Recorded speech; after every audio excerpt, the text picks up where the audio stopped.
최효성 목사님이라는 분이 계신데요. 그분이 쓰신 글을 읽다가 참 마음에 이렇게 도전도 되고 깨달아지는 것이 있어서 이 시간 여러분들과 함께 나누어 보았으면 해서 이렇게 말씀을 나누게 됩니다. 우리가 삶을 살아가면서 이렇게 삶에 어려운 일을 만나고 힘든 일을 만나고 흔히 위기라고 하는 것을 경험하게 되어지는데, 그런 것들을 사람들은 흔히 인생의 풍랑을 만났다 혹은 태풍을 만났다 이렇게 비유를 하곤 하죠. 근데 성경을 보면 정말 이런 태풍과 풍랑을 만나는 사건들이 몇 군데 기록이 되어져 있는 것을 발견하게 되어지는데, 첫 번째는 예수님께서 제자들과 함께 갈릴리 바다를 건너실 때 예수님은 주무셨죠. 근데 그 갈릴리 바다의 계곡에서 불어오는 바람 때문에 한 번씩 돌풍이 갑자기 일어나게 되어지는데, 제자들이 그거를 만난 거예요. 그래서 제자들이 다 두려움에 떨면서 예수님을 흔들어 깨우는 그런 내용이 성경에 있잖아요. 그래서 이것은 무엇이냐?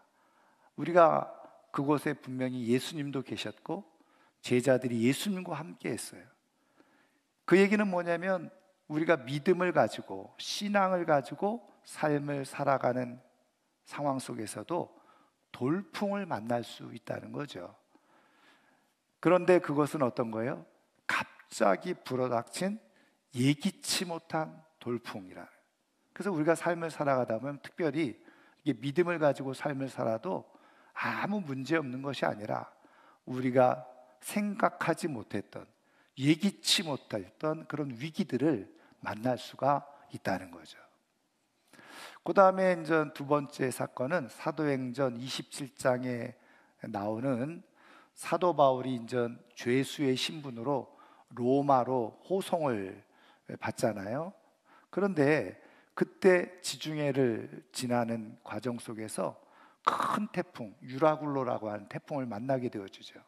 그래서 그 태풍으로 인해서 배는 다 파손이 되어지고 그 배에 타고 있었던 273명 목숨만 겨우 건지는 그런 일들이 일어나게 되어졌잖아요.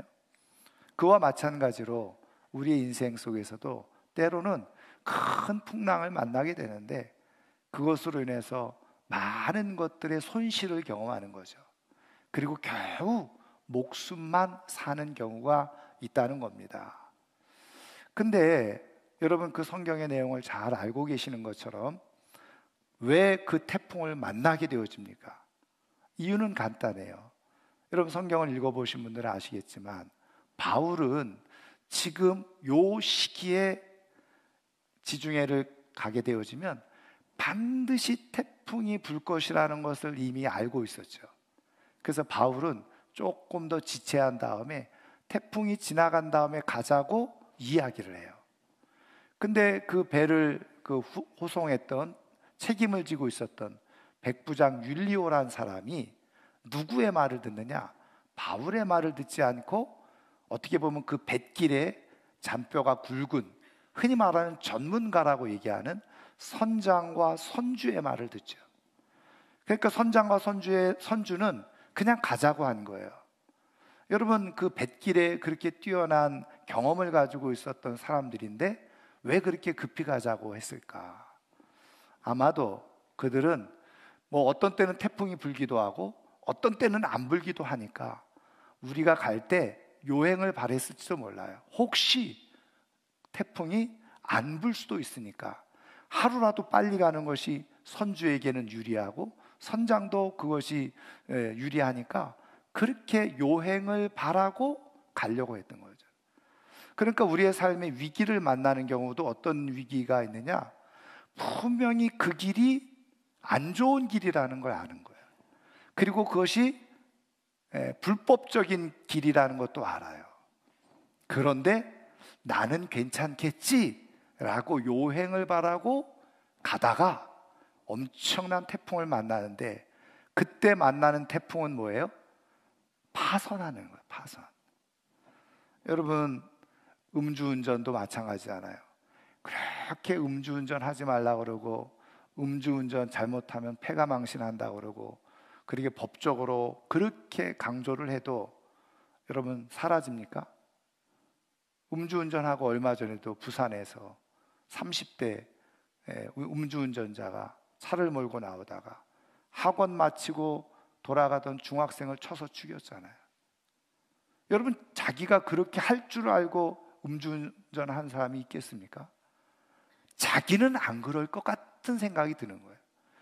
자기는 음주운전해도 그런 사고 안 나고, 그리고 경찰한테 안 붙잡힐 거라고 생각을 하니까 그렇게 하는 거죠. 요행을 바라는 거죠. 잘못된 길이고 잘못된 삶인 줄 알면서 나한테는 해당이 안 될 거야. 그러다가 엄청난 일을 당하는 거예요. 그래서 잘못된 길인 줄 알면서 요행을 바라다가 당하는 그런 삶의 곤란, 위기 있다는 거죠. 그런데 상당히 많은 사람들이 이렇게 사실은 태풍을 만나는 경우가 허다하다는 거예요. 그 다음에 또 하나는 어떤 태풍이 있습니까? 우리가 잘 아는 것처럼 요나가 만나는 태풍이 있었잖아요. 요나의 태풍은 어떤 태풍입니까? 하나님께서 사명을 주시고 니느웨로 가라고 했더니 니느웨로 가지 않고 반대편 다시스로 가요. 여러분, 이스라엘에서 니느웨로 가려면 육로로 가면 되는 거예요. 북쪽으로 그냥 가면 되니까. 근데 요나는 그게 싫었어요. 그래서 어떻게 해요? 배 타고 다시스로 가려고 하다가 풍랑을 만나게 되어진 거죠. 이때 요나가 만난 풍랑은 뭐 때문에 만난 겁니까? 불순종 때문에 만나는 거예요. 그렇죠? 우리가 하나님을 믿으면서 삶을 살아가다가도 하나님이 내게 주신 사명이 있어요. 뜻이 있고 목적이 있는데 그것을 무시하고 내 생각대로, 내 편리한 대로 가다가 우리는 삶의 위기를 경험할 수가 있다는 거죠. 그런데 여러분, 이런 위기도 나름대로 해결하는 방법이 있고 하나님께서 또 길을 내시는 은혜가 있어요. 갈릴리 바다에서 풍랑을 만났을 때 제자들이 흔들어 주님을 깨우잖아요. 그때 주님께서 뭐라고 말씀하세요? 믿음이 적은 자들아, 왜 두려워하느냐? 그때 예수님의 해결 방법은 뭐예요? 그 풍랑 앞에서 예수님을 믿는 믿음을 가지고 기다리는 거죠. 그래서 우리가 삶을 살아갈 때 내가 전혀 예상치 못했던 그런 위기를 만나면 그때 필요한 게 뭐라는 거예요? 예수님을 꽉 붙드는 믿음. 그때는 믿음으로 기다리는 것밖에 없어요. 그러면 주님의 은혜 속에서 풍랑을 잔잔케 해주시는 거예요. 그래서 우리로 하여금 계속 평안한 항해를 할 수 있도록 도와주시는 거예요. 여러분, 앞서 말씀드린 그 유라굴로라고 하는 태풍을 만났을 때는 어떤 일이 일어났습니까? 사실은요, 그 사람들은 뭐 배도 파손되고 물건도 다 잃어버렸을 뿐만 아니라 사실은 생명까지도 그들은 위험 가운데 노출되어져 있었던 상황이었죠. 그런데 그때 누가 있었습니까? 바울이라고 하는 하나님의 사람이 있었죠. 그래서 바울이 하나님 앞에 그 태풍 속에서 기도했을 때 하나님이 환상 중에 바울에게 나타나셔서 여기에 있는 사람들은 생명에는 지장이 없을 것이다, 하나님의 말씀을 받아요. 그래서 바울이 사람들을 안돈시키죠. 안정시킵니다. 이 배는 파손할지 모르지만 우리 생명에는 지장이 없을 것이라고 하나님이 말씀하셨으니 여러분 안심하십시오. 그랬을 때 사람들이 어쨌든 바울의 말을 듣고 그들이 마음의 평안을 얻게 되어지고 배는 다 파손되어졌지만 모는 생명은 얻을 수가 있었다. 생명은 지켜낼 수 있었다는 거죠. 여러분, 우리가 때로는 이게 잘못된 길이고 불법인 줄 알면서 요행을 바라고 했다가 낭패를 당하는 일이 있어요. 실패를 당하는 일이 있고 그것이 물질적인 건강에 손해 그리고 그런 일들이 일어날 수가 있다는 거예요. 그럴 때 우리에게 필요한 건 뭐예요? 하나님의 말씀에 귀를 기울이는 거죠. 그러면 다른 것은 설령 잃을 수 있을지 모르지만 생명은 잃지 않는 그런 은혜를 얻을 수가 있다는 거예요. 그 다음에 마지막으로는 요나는 불순종 때문에 태풍 만났는데, 요나가 어떻게 합니까? 태풍 만났을 때 거기에 책임을 지죠. 바닷속으로 뛰어들었을 때 하나님은 물고기로 다 요나를 받아주시고 다시 육지로 토해내게 하셔서 사명의 길을 다시 가도록 기회를 베풀어 주시죠. 그래서 내가 불순종으로 인해서 만난 태풍은, 삶의 위기는 어떻게 하면 돼요? 회개하고 다시 책임지는 삶으로 살아가면 되어져요. 여러분, 우리가 삶을 살아가면서 크고 작은 이런 위기들을 만나는데요, 그 위기를 어떤 사람들은 잘 돌파하고 넘어가는 사람이 있고, 어떤 사람들은 그런 것을 만날 때 그것 때문에 주저앉아 있다가 말 그대로 정말 실패하는 인생을 살아가는 사람들이 있는 것을 보게 되어져요. 여러분, 삶의 진짜 실력과 능력은 좋은 학벌을 가지고 있는 게 아닙니다. 많은 지식을 가지고 있는 게 아니에요. 우리의 삶의 진짜 실력과 능력은 무엇이냐? 우리의 삶에 끊임없이 닥쳐오는 그런 삶의 위기를 어떻게 잘 극복하고 견디고 버티고 이겨내느냐, 그게 삶의 능력이고 삶의 실력인 거예요. 저는 오늘 우리 사랑하는 모든 성도님들이 정말 주님께서 주시는 이 은혜 속에 이런 모든 위기를 만날 때마다 잘 뛰어넘고 또 극복하고 때로는 버티고 견뎌서 정말 하나님이 원하시는 삶의 놀라운 실력과 능력을 가지고 살아가는 하나님의 사람들 되기를 주님의 이름으로 축원합니다. 그래서 하나님은 우리의 약함을 아셔서 때로는 그런 인생의 어렵고 힘든 일을 만날 때 잘 이길 수 있도록 하나님이 도와주세요. 그럼 하나님은 어떻게 도와주고 계시느냐? 우리는 어떻게 그런 삶의 능력을 가질 수 있느냐? 오늘 우리에게 주신 말씀에서 답을 찾을 수 있는데, 오늘 우리가 읽은 말씀은 아시는 대로 다윗이 하나님을 찬양하면서 한 노래지요. 근데 이 시편 16편을 읽어보면 분위기가 굉장히 밝다는 것을 알 수 있어요. 그리고 다윗은 이 시편을 통해서 고백하는 게 뭐예요? 지금 내 영혼은 굉장히 기쁘고 내 마음이 즐겁고 그리고 내 삶이 너무 평안하고 안전하다, 이런 고백을 가지고 하나님 앞에 노래하고 있는 것을 보게 됩니다. 여러분, 그러면 우리는 생각할 때, 아, 다윗이 굉장히 편한 상황 가운데 있었나 보구나, 이런 생각이 들 수가 있어요. 그래서 다윗이 왕이 돼서 호화로운 궁궐에서 편안하게 호의호식하니까, 야, 정말 이게 인생 사는 맛이구나, 그러면서 이 노래를 불렀을 것 같은 생각이 들잖아요. 그런데 오늘 말씀을 가만히 살펴보면 다윗이 그런 상황 속에서 이 노래를 한 것이 아니라는 거예요. 그럼 다윗은 어떤 상황 가운데 놓여져 있었느냐?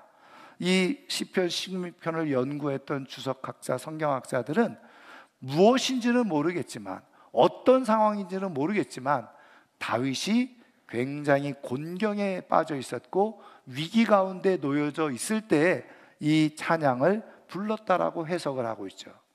그러면 그 근거가 뭐냐? 바로 16편 1절 말씀에 있어요. 1절 말씀 한번 볼까요? 하나님이여 나를 지켜주소서, 내가 죽게 피하나이다.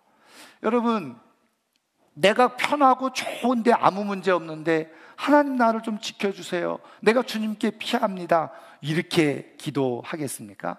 그렇지 않죠.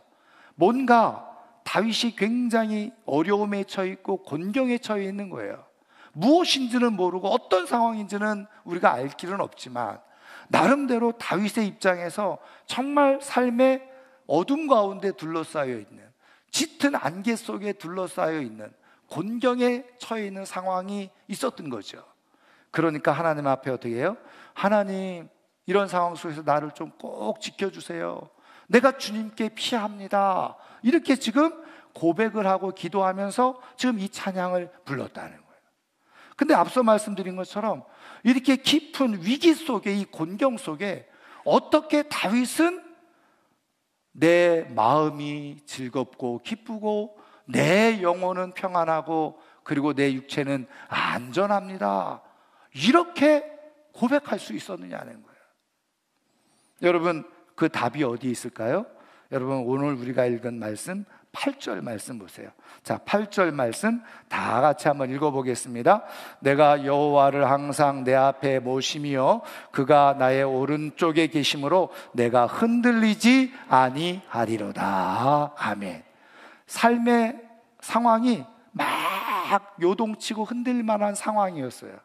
그런데 그때 여호와를 항상 내 앞에 모시며 그 하나님이 내 오른편에 계심으로 나는 흔들리지 않습니다, 이렇게 고백을 한 거예요.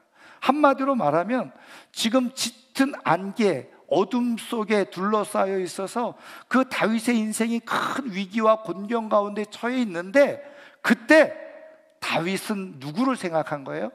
하나님을 생각한 거예요. 하나님을 생각하면서 하나님이 지금 나와 함께 계시니 나는 요동하지 않습니다, 흔들리지 않습니다, 이렇게 고백을 하는 거예요. 여러분, 하나님이 함께 하시면 이런 마음이 당장 들어옵니까? 여러분, 지금 우리가 하나님을 믿고 있고 하나님은 어디든지 계시고 특별히 하나님은 믿는 사람들 가운데 함께하고 계시는데, 여러분, 하나님이 지금 오늘 분명히 우리와 함께 계시고 우리가 하나님을 믿고 살아가고 있어요. 그러면 어려운 일 당하고 곤경에 처하고 힘들 위기 속에서 놓여져 있으면 그냥 마음이 평안하고 노래가 막 나오고 그렇습니까? 그렇지 않죠. 그러니까 이 다윗이 어떻게, 물론 하나님을 항상 모시고 있다라고, 그리고 하나님이 자기 우편에 계신다라고 고백하고 있지만 그냥 이것을 아는 것에 그친 것이 아니에요. 그러면 다윗은 도대체 어떤 하나님을 믿고 있었느냐는, 어떤 하나님을 보았느냐는 거죠. 그것이 바로 10절과 11절 말씀에 있는데요. 자, 하나님은 어떤 하나님이, 다윗이 만나고 경험하고 함께 하셨던 하나님은 어떤 하나님이냐? 10절 말씀 한번 같이 읽겠습니다. 이는 주께서 내 영혼을 수월해 버리지 아니하시며 주의 거룩한 자를 멸망시키지 않으실 것임이니이다. 아멘. 그러니까 다윗이 바라보았던 하나님, 그리고 그 하나님과 함께 있었는데 그 하나님은 어떤 하나님이셨느냐? 말씀한 것처럼 내 영혼을 스올해 버리지 아니하신다. 이 스올은 죽은 자들이 가는 곳이에요. 음부라고도 얘기하고 뭐 우리식으로 말하면 지옥이라고도 얘기하죠. 멸망당하는 자들이 가는 곳이 스올이에요. 그런데 다윗은 하나님을 항상 모시고 있었는데 그 하나님은 어떤 하나님이었느냐? 다윗이 믿고 알고 확신하고 함께 호흡하고 대화하던, 그리고 하나님 이끄시는 하나님, 어떤 하나님이시냐? 자기의 영혼을 버리지 않으시는 하나님, 스올에 버리지 않으시는 하나님, 죽음에 버려두지 아니하시는 하나님이라는 거예요. 그리고 멸망에 던져놓으시지 않으시는 분이 내가 믿고 있는 하나님이에요. 내가 지금 사방으로 다 우겨쌈을 당해서 내가 지금 상황은 곤란하고 힘든데 지금 나를 함께하고 계시는 그 하나님은 나를 망하게 두는 하나님이 아니라는 거예요. 나를 버리는 하나님이 아니라는 거예요. 그것을 꼭 붙들고 있었어요. 그리고 나서 11절에도 보세요. 11절 한 번 더 같이 읽겠습니다. 주께서 생명의 길을 내게 보이시리니 주의 앞에는 충만한 기쁨이 있고 주의 오른쪽에는 영원한 즐거움이 있나이다. 아멘. 여러분, 그래서 주께서 그 상황 가운데 생명의 길을 보여주시는 거예요. 그 얘기는 뭐냐면 살 길을 보여주시더라는 거예요. 지금 곤란한 상황 가운데 놓여져 있어요. 사방이 다 어둠으로 둘러싸여져 있어요. 짙은 안개 속에 둘러싸여 있어서 내가 지금 어디로 가야 되고 어떻게 해야 될지 몰라요. 그런데 다윗이 하나님을 묵상하고 하나님을 바라보는데 하나님께서 주시는 마음이 뭐였어요? 나는 너를 버리지 않는다. 내가 너의 영혼을 죽음 가운데 버려두지 않는다. 내가 너에게 지금 생명의 길을 보여주마. 그리고서 그거를 바라봤더니 거기에는 엄청난 기쁨이 있는 거예요. 영원한 즐거움이 있는 것을 보고 경험하고 깨닫게 되어졌던 거예요. 여러분, 지금 다윗이 경험하고 가졌던 이 신앙, 이거를 한마디로 뭐라고 말하느냐? 부활 신앙을 가지고 있었다는 겁니다. 여러분, 제가 지금 부활 신앙이라고 얘기하니까 목사님이 뭐 잘못하신 거 아니야? 이렇게 생각할 수 있어요. 왜? 우리는 부활 신앙 그러면 어떻게 해요? 예수님이 죽었다가 부활하셨으니까 그 이후에 부활 신앙이라는 것을 제자들이 갖고 그 부활 신앙으로 살았지. 그런데 지금 다윗은 예수님으로부터 1000년 전에 있었던 인물이었는데 무슨 다윗에게 부활 신앙이 있었다고 그래? 말도 안 돼. 이렇게 우리가 생각하기 쉽죠. 근데 여러분, 다윗은 분명히 부활 신앙을 가지고 있었던 거예요. 어떻게 알 수 있느냐? 여러분, 사도행전 2장을 읽어보시면 사도행전 2장의 내용이 뭡니까? 오순절 마가의 다락방, 제자들 120명이 모여서 기도했죠. 그때 성령이 임하시는 사건이 일어나요. 근데 그때가 오순절이라고 하는 유대인들의 절기이기 때문에 그냥 전 세계에서 유대인들이 그 오순절을 지키기 위해서 예루살렘에 왔다가 이 마가의 다락방에 120명의 사람들이 이상해지는 것을 목격한 거예요. 그래가지고 이 사람들이 대낮부터 술에 취해가지고 이런 일을 하다니, 그러면서 사람들이 비웃고 조롱하고 막 이상하게 쳐다보고 있으니까 베드로가 설교를 하기 시작해요. 이 사람들 앞에서. 여러분들 오해하지 마십시오. 우리는 대낮부터 술에 취해서 그런 것이 아닙니다. 그러면서 이 상황에 대해서 말씀을 하고 설교를 하기 시작하죠. 그때 구약 성경에 있는 요엘의 말씀을 인용을 해가지고 이것은 이미 구약 성경에 하나님께서 우리에게 성령을 주시겠다라고 약속한 것들이 지금 나타나고 있는 것입니다. 그렇게 설교를 하면서 지금 이 모든 일들이 우리를 위해서 십자가에 죽으셨던 예수님께서 다시 부활하심으로 우리에게 말씀하신 내용인데, 그 예수님의 부활에 대해서 이미 구약 성경에서 기록해 주는 것이 있습니다 라고 하면서 베드로가 이 다윗이 노래했던 시편 16편, 오늘 읽었던 우리 9절 8절부터 11절 말씀을 사도 베드로가 그대로 인용을 하면서 예수님이 그래서 부활하셨습니다. 하나님이 어떤 하나님이시냐? 죽은 자도 살리시는 하나님. 하나님은 거룩한 자들, 의인들을 죽음 가운데 버려두지 아니하시고 썩음 가운데 두지 아니하시고 다시 살리실 수 있는 능력의 하나님이 우리 예수님을 살리셨습니다. 예수님은 살아나신 겁니다. 이미 1000년 전에 우리의 조상이었던 다윗도 그 하나님을 믿었습니다. 그렇게 설교를 하는 거예요. 그리고 베드로만 그렇게 설교했느냐? 아닙니다. 여러분, 사도행전 13장을 읽어보시면 바울이 안디옥 교회에서 안수를 받고 1차 전도 여행을 바나바와 함께 떠나게 되어져요. 근데 그 안수받았던 교회는 수리아 지역에 있는 안디옥 교회였고, 그렇게 1차 전도 여행을 가던 중에 어디에 도착했냐면 똑같이 도시 이름이 안디옥인데 비시디아 지역에 있는 안디옥이었어요. 우리나라도 전라도 광주가 있고 경기도 광주가 있는 것처럼 안디옥이라고 하는 도시인데 이 지역이 달라. 근데 비시디아 안디옥에 가서 바울이 회당에 들어가서 유대인들을 향해서 설교를 하기 시작해요. 근데 그 설교를 하던 중에 예수님의 죽음과 부활에 대해서 얘기할 때 사도행전 13장 34절을 읽어보면 바로 이 시편 다윗의 말씀을 한 구절 인용을 해서 예수님이 부활하셨다라고 하는 것을 증거하고 증명하는. 그러니까 하나님의 영으로, 성령으로 감동을 받았던 베드로나 바울은 지금 이 예수님의 부활의 사건이 단순히 그냥 이때 일어난 사건이 아니라 이미 1000년 전부터 하나님의 성령의 감동을 받았던 하나님의 사람들, 다윗은 이 부활의 사건을 이미 알고 있었고, 그리고 깨닫고 있었고, 확신하고 있었고, 보고 있었다는 거예요. 그러니까 갑자기 일어난 사건이 아니라는 거죠.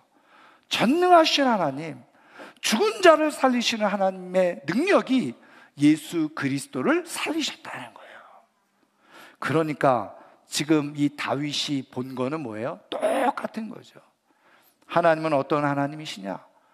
죽음에 버려두지 아니하시는 분, 죽은 자를 살리시는 하나님, 그리고 멸망시키지 아니하시는 하나님, 그리고 완전한 생명의 길로 인도하시는 하나님, 그리고 그 끝에는 영원한 기쁨과 즐거움만이 있는 그런 부활의 역사, 능력이 있는 하나님, 그것을 다윗이 똑같이 보고 노래하고 고백했다는 거예요. 여러분, 하나님은 오늘도 왜 예수님을 이 땅에 보내시고 모든 죽음을 이기시고 부활하게 하셨느냐? 왜 예수님이 부활이냐? 우리에게 그것을 다시 한번 실증시켜 주시고 확증시켜 주시고 보여주시고, 하나님께서 하신 모든 약속의 말씀들이 부활을 통해서 이루어지고 완성되어졌어요. 하나님은 죽은 자까지도 살리실 수 있는 능력을 가지고 계신 하나님이시라는 거예요. 우리가 그 하나님을 모시고 그 하나님과 함께 삶을 살게 되어질 때 우리도 동일하게 그런 부활의 영광 가운데 참여할 수 있는 축복이 있다는 것을 말씀해 주고 계신 거죠. 그래서 우리 하나님은요, 때로는 우리가 내가 잘못해서 위기를 만나든지, 아니면 나도 예기치 못한 상황 가운데서 그 위기를 만나든지, 어떤 공경에 놓여져 있을 때 하나님은 우리를 살리시고 우리를 끝까지 믿음으로 붙들어 주시고, 더 나아가서 그런 모든 상황 속에서도 우리가 기쁨을 잃지 않고 잘 이기고 극복하는 삶의 능력자로 살게 해주고 싶으셔서 오늘도 예수 그리스도의 부활을 우리에게 깨닫게 해주시고, 그 부활이 단순히 지식이 아니라 2000년 전에 그 예루살렘에 있었던 그냥 역사적인 한 순간이 아니라 오늘도 동일하게 우리의 삶 속에서 얼마든지 일어나는 실제적인 사건이 됨을 우리에게 깨우쳐 주시고 말씀해 주고 계십니다.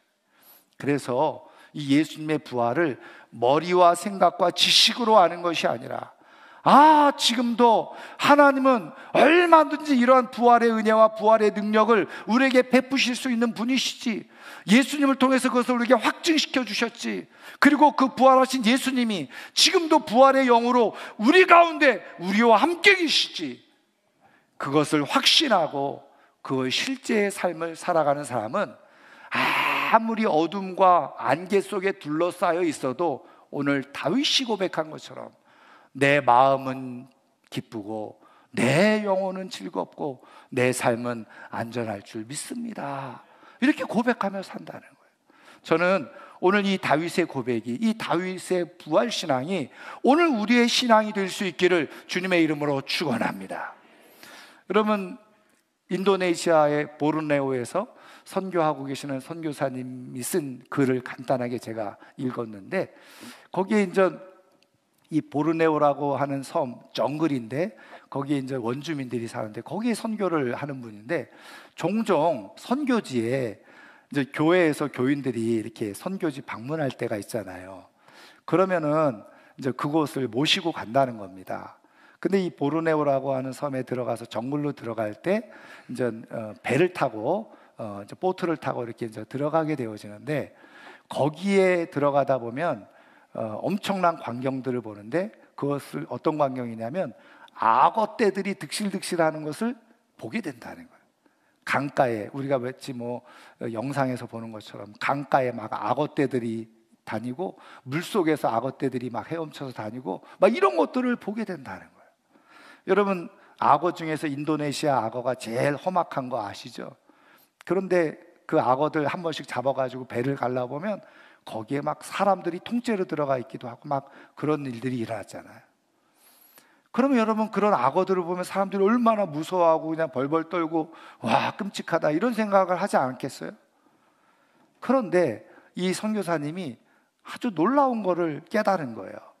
근데 사람들이요, 그 배를 타고 하면서 하나도 무서워하는 사람이 없는 거예요. 그렇게 악어가 막 강가에 득실거리고 막 물속에 다니고, 오히려 그런 악어들을 배경으로 셀카를 막 찍으면서 웃으면서 그러더라는 거예요. 그때 이 선교사님이 깨달은 게 있는 거예요. 이 사람들이 왜 이렇게 여유롭게 미소를 지으면서 악어를 배경으로 해서 사진을 찍고 있을까? 이유는 한 가지, 배 안에 있기 때문에 그렇다는 거예요. 배 안에 있으니까. 만약에 이 사람들이 저 강가에, 악어가 득실되는 강가에 홀로 던져져 있었다면 저렇게 여유 있고 악어를 배경으로 사진 찍을 수 있었겠어요? 만약에 물속에 빠졌다고 한다면, 악어떼들이 득실거리는 그 물속에 빠졌다 그러면 저렇게 여유롭게 헤엄치면서 사진 찍을 수 있었겠어요? 절대로 못하죠.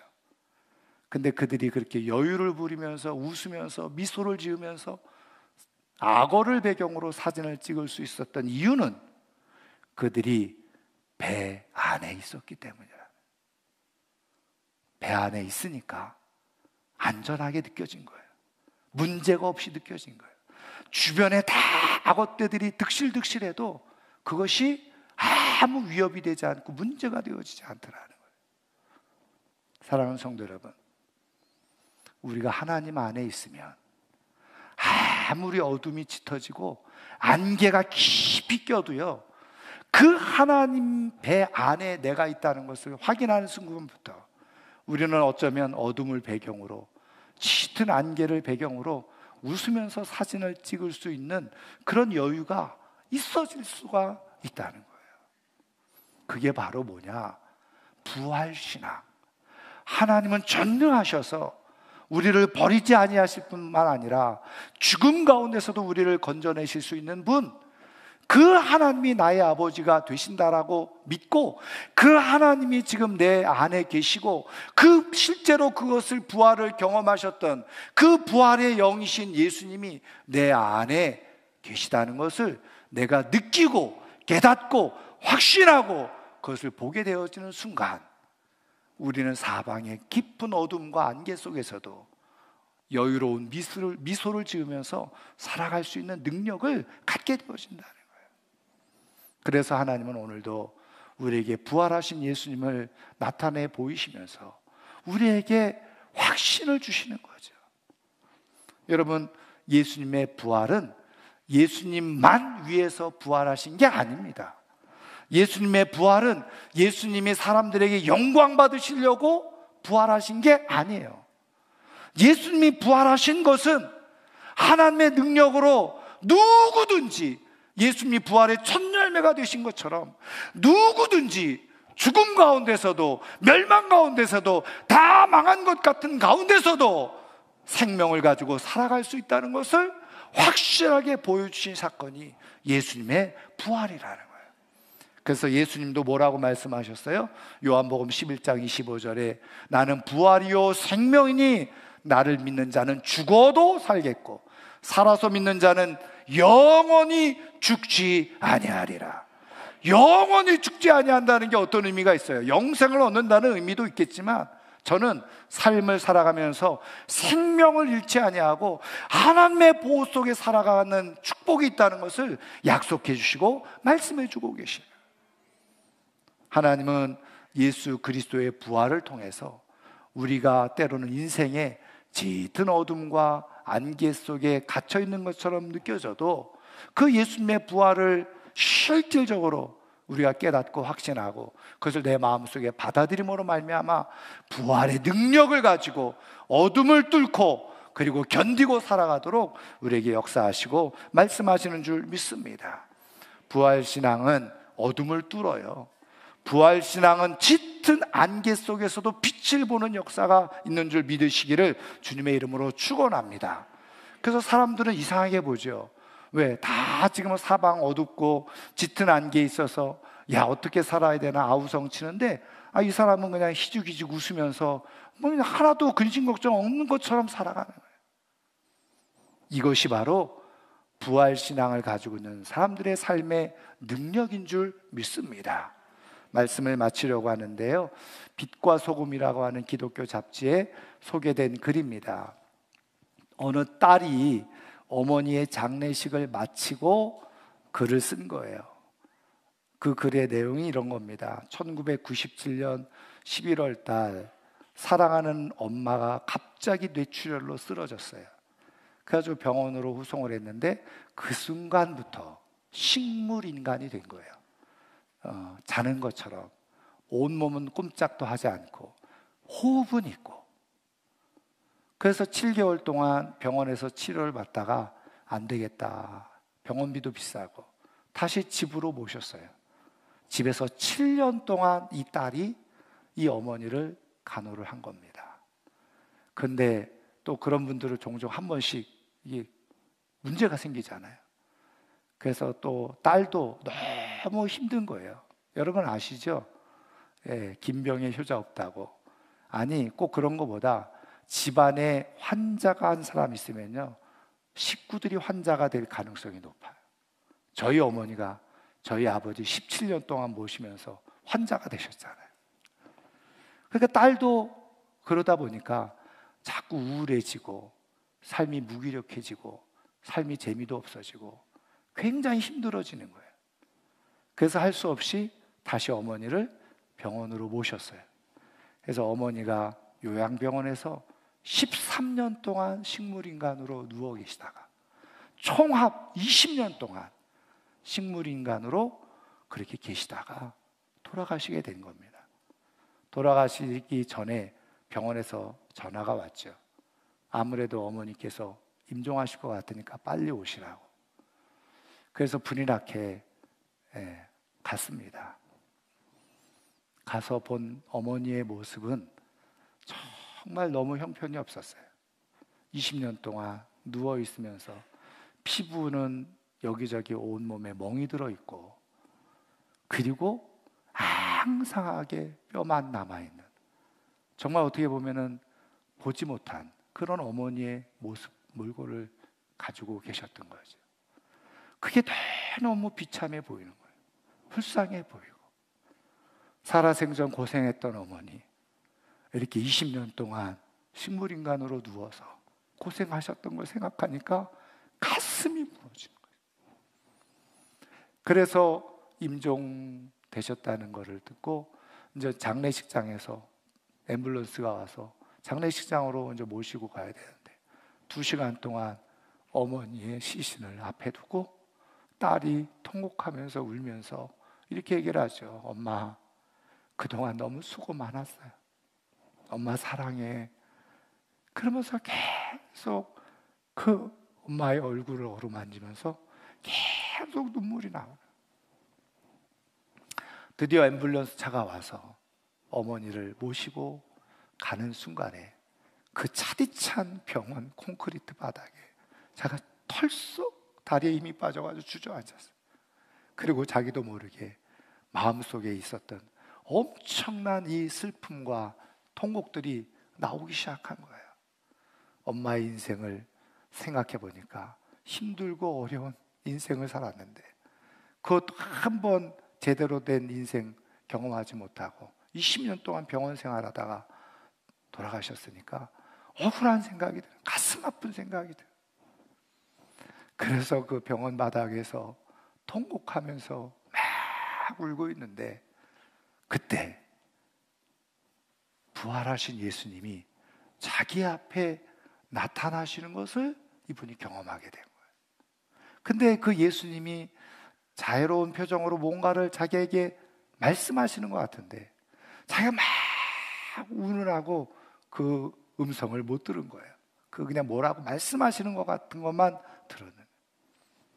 근데요, 희한하고 놀라운 것은 그리고 나서부터 갑자기 어머니가 다시 생각나기 시작하는데, 형편없는 어머니의 몰골, 돌아가시면서 가졌던 그런 몰골, 고생했던 모습이 생각나는 게 아니라 어머니가 가장 행복하고 아름다웠던 모습이 그때부터 보이기 시작하더라는 거예요. 근데 그 어머니가 이렇게 자기에게 말씀하는 것처럼 생각되더라. 나는 지금 천국에 있어. 근데요, 그 순간 갑자기 눈물이 그쳐지기 시작하고 마음속에 뭔가 막 억울하고 힘든 생각, 안타깝고 슬픈 생각, 이런 것이 어느 순간 쑥 빠져나가기 시작해요. 근데 희한하고 놀라운 것은 어머니가 고생하고 그렇게 그냥 흉한 몰골로 돌아가신 거는 희한하게 그때부터 생각이 나지 않기 시작해요. 근데 그때 마음속에 드는 생각이 뭐냐면, 주님께서 이렇게 말씀을 하시더라는 거죠. 딸아, 사랑하는 너의 어머니는 가장 아름다운 모습으로, 가장 행복한 모습으로 나와 함께 있으니 걱정하지 마라. 그런 마음이 확 들더라는 거예요. 근데 희한하게 그때부터 장례를 치르는데 한 번도 흉한 어머니의 모습이 생각이 안 나요. 어머니 고생한 게 하나도 생각 안 나고, 눈만 감으면 또 잠깐 졸고 잠이 들면 늘 어머니의 가장 아름다운 모습, 그리고 예쁜 모습, 가장 행복하게 웃는 모습, 그런 모습만 자꾸 보이고 떠오르고 생각나고, 그러니까 자기도 모르게 그냥 잠깐 졸다가도 피식 웃음이 나오고, 손님들을 맞이하다가도 그런 어머니가 자꾸 생각나니까 자기도 자꾸 웃게 되어지고, 사람들이 오해를 했을지 모르겠지만 자기는 너무나도 행복한 그런 장례식을 치렀다는 거예요. 그러면서 하는 말이, 어머니는 죽은 것이 아니라 지금 새롭게 천국에서 새로운 아름다운 삶을 시작하셨다는 것을 깨닫게 되어졌다는 거죠. 사랑하는 성도 여러분, 부활신앙은 형식이 아닙니다. 부활신앙은 단순히 내 생각이 아니고, 부활신앙은 2000년 전에 예수님만 부활하신 것이 아닙니다. 진짜 예수님의 부활은 지금, 오늘, 현재 우리에게도 똑같이 경험되고 있음을 믿으시기를 주의 이름으로 축원합니다. 예수님의 부활을 실제로 살아가는 사람들이 삶을 웃으면서 살아갈 수 있어요. 짙은 안개로 둘러싸여 있어도 거기서 기쁨을 잃지 않고 살아가는 능력자의 삶을 살아가게 되어져요. 오늘 우리 모두가 이 부활절에 이 부활의 기쁨과 영광을 주신 주님을 힘든 순간, 어려운 순간 바라보면서 다윗처럼 내가 하나님을 항상 내 앞에 모시고 살아갑니다. 그래서 나는 흔들리지 않습니다. 그래서 나는 즐겁고 내 영혼은 평안하고 나는 안전한 삶을 살아갑니다. 노래하며 살아갈 수 있는 하나님의 사람들 되기를 주의 이름으로 축원합니다.